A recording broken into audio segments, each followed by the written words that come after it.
मंजरी के पिता ने शादी के पहले मंजरी के लिए क्या क्या सपना देखा था कि एक राजकुमार जैसा लड़का आएगा, उसकी बेटी को रानी बना के रखेगा। मंजरी को प्यार से सब लोग मंजू कहते थे। बड़े अरमानों से मंजरी का हाथ विवेक के हाथ में दिया था, पर किस्मत में तो कुछ और ही लिखा था। शादी के पहले विवेक इतने शालीनता से पेश आता था, किसी को शक ही नहीं हुआ कि इंसान के रूप में छुपा राक्षस है ये। शादी के बाद उसका असली रूप सामने आने लगा। वह हर दिन मंजरी को मारता पीटता था, हर रात शराब के नशे में धुत रहता। विवेक के माता पिता ने विरोध किया तो उसने उन्हें भी गांव भेज दिया। एक सास ही थी जो हमदर्दी जताती थी, अब वो भी चली गई। बाहर उसने अपने चेहरे पर शराफत का मुखौटा पहन रखा था। मंजरी के घर वालों के सामने ऐसे पेश आता कि मंजरी की उसे कितनी परवाह है। बड़ी मुश्किल से मंजू की शादी की थी, उन्हें बताकर परेशान नहीं करना चाहती थी, पर कहते हैं ना, हर माँ को एहसास पहले होने लगता है। सुनिए जी, जब से मंजू की शादी हुई तब से आई नहीं है। 6 महीने हो गए उसे देखे हुए, फोन पर भी ढंग से बात नहीं हो पाती है। बड़ी चिंता हो रही है उसकी। एक बार जाकर मिल आते तो दिल को तसल्ली हो जाती। तुम झूठे ही परेशान हो रही हो, विवेक इतना भला लड़का है। जब वो मुझे फोन करके अक्सर हाल चाल लेता रहता है तो वो हमारे मंजू का कितना ख्याल रखता होगा। फिर भी आप एक बार चले जाइए ना, परसों मेरी छुट्टी है, देखता हूँ। इतना भारी बैग क्या क्या भर दिया है।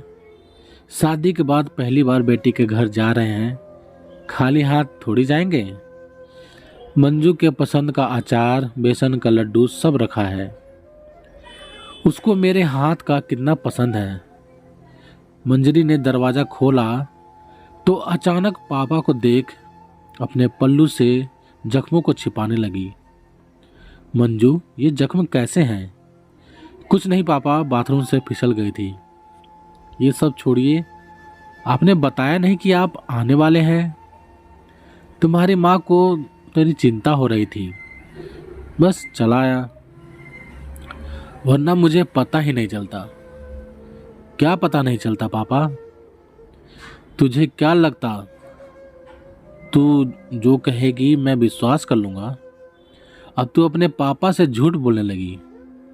मंजू रोने लगी। आज उसने सारा हाल अपने पापा से कह डाला। कितना कुछ सह रही थी और हमें कुछ बताया क्यों नहीं? आपको परेशान नहीं करना चाहती थी। मेरी बेटी इतनी कमज़ोर नहीं थी कि वो ऐसे दरिंदे का सामना ना कर सके। क्यों सह रही थी अत्याचार? क्यों तुमने आवाज़ नहीं उठाई? तेरे सास ससुर कहाँ हैं? वो भी शामिल थे? नहीं पापा, उन्होंने विरोध किया तो उन्हें गांव छोड़कर आ गए। तुम मेरी बेटी हो और आज तो मैं भी तुम्हारे साथ हूँ। नहीं पापा, आप जानते नहीं, वो अकेला 10 के समान है। पर बेटा, तब भी हम उससे एक ज़्यादा हैं। मंजू हैरानी से देखती है। हम 2 नहीं बल्कि 1 और 1 मिलकर 11 के समान है। विवेक आ जाता है। अच्छा, तो तूने अपने बाप को बुला लिया। मंजरी का बाल बेरहमी से खींचता है और कहता है, मैंने मना किया था। छोड़ मेरी बेटी को। ओए बुढ़े, बीच में मत बोल, मैं अपनी बीवी से बात कर रहा हूँ। जोर से धक्का दे देता है। पापा, मंजरी विवेक को जोर से धक्का मारती है। बस, अब और नहीं सहूंगी तेरा अत्याचार। तूने मेरे पापा पर हाथ उठाकर सारी हदें पार कर दी। 6 महीने से तेरा अत्याचार सहती रही। सोचा कभी तो तुम्हारा हृदय परिवर्तन होगा, पर तुम कुत्ते की दुम हो जो कभी सीधी नहीं हो सकती। उधर मंजू के पापा ने पुलिस को फोन कर दिया।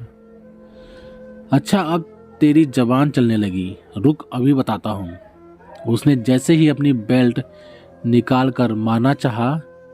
मंजरी ने बेल्ट पकड़कर खींच लिया और उसे मारना शुरू किया। आज तक जो तुमने अत्याचार किया है, आज उस सब का हिसाब होगा। कुछ ही देर में पुलिस आ जाती है। रुक जाइए, आप आगे का हिसाब पुलिस करेगी। चल, पुलिस घसीटते हुए ले जाती है बाहर। सारा मोहल्ला देख रहा था।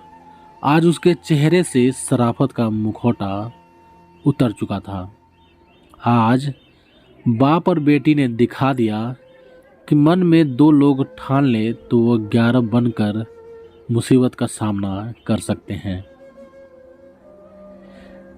तो प्यारे दोस्तों, आप सभी का इस कहानी के बारे में क्या राय है, प्लीज़ कमेंट करके हमें ज़रूर बताएं। यदि ये कहानी आप सभी को पसंद आई हो तो लाइक करें, शेयर करें, और चैनल पर नए हो तो प्लीज़ चैनल को सब्सक्राइब भी ज़रूर करें। चलिए दोस्तों, मिलते हैं आप सभी से एक और नई कहानी के साथ। तब तक के लिए जय हिंद, वंदे मातरम।